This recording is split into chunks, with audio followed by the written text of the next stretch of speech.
Қайырлы күн, бүгін сіздермен айраннан жасалынатын өте жұқа, дәмді қимақ пісіретін боламыз.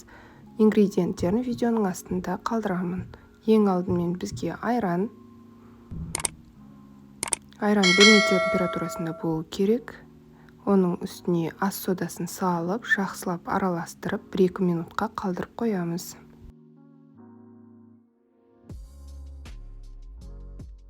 Бір-екі минут өткеннен кейін ең алдымен жұмыртқамызды саламыз.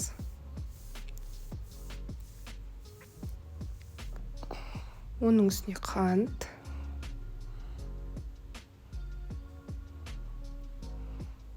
және де оның үстіне майымызды құямыз.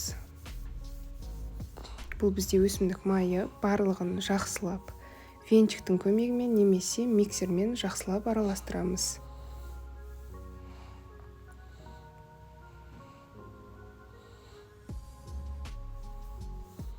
Жақсылап біркенше араластырып, біркелкі масса болғанға дейін, одан кейін ұнымызды 2 бөлікке ситадан өткізіп саламыз.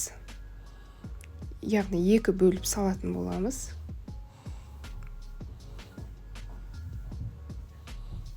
Екі бөліп салсаңыздар түйіршік болмайды. Бірден салғаннан кейін ұзақ уақыт араластыру қажет болады. Сол себептен де ұнды 2-ге бөліп саламыз.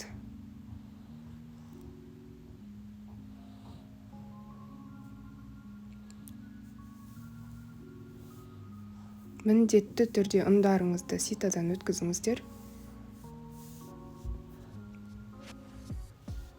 Түйіршігі қалмайтындай етіп жақсылап араластыратын боламыз.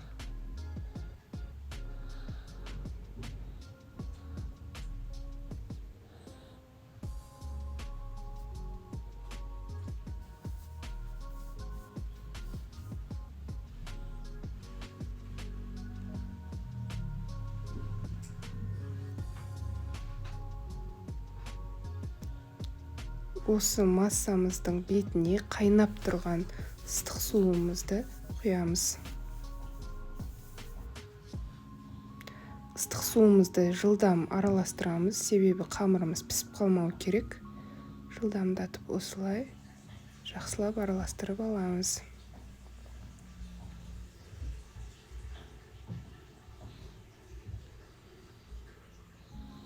Осындай әдемі, сұйық емес, қатты қою емес, жақсы масса болу керек.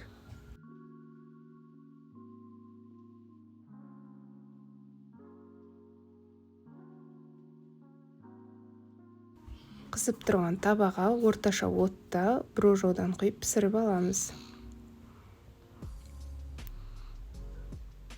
Екінші бетіне аударатын кезде абай болыңыздар, айраннан жасалынғаннан кейін өте нәзік болады. Жаймен осылай аударып аламыз.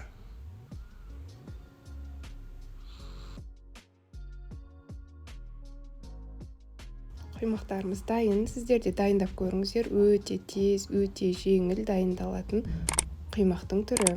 Сау болыңыздар.